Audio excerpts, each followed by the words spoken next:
আমে আমেশ্বরী গাছে আম ধরি। কি ব্যাপার, এত গান গাইছো? মনে হচ্ছে মনটা আজ খুব ফুরফুরে। সে আর বলতে, দেখছো না গাছে গাছে কেমন আমের বোল ধরেছে।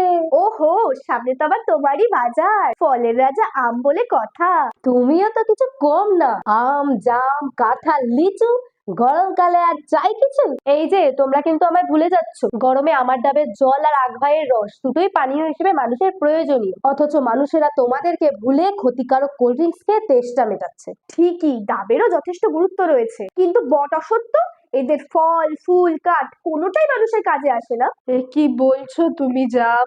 আমরা মানুষের কাজে লাগি না? ক্লান্ত পথিককে আমরা আমাদের বৃহৎ ছায়ায় আশ্রয় দিই, কত পশু পাখির বাসস্থান আমরা, সর্বোপরি আমরাও মানুষকে বেঁচে থাকার অক্সিজেন দিই। আবার ভুলটা ভাঙিয়ে দেওয়ার জন্য অসংখ্য ধন্যবাদ বড়দা। আমি আজ শিখলাম গাছ মাত্রই মানুষের বন্ধু। তাই তো মানুষের উচিত বৃক্ষছেদন বন্ধ করে প্রচুর প্রচুর বৃক্ষরোপণ করা, কারণ একটি গাছ একটি প্রাণ।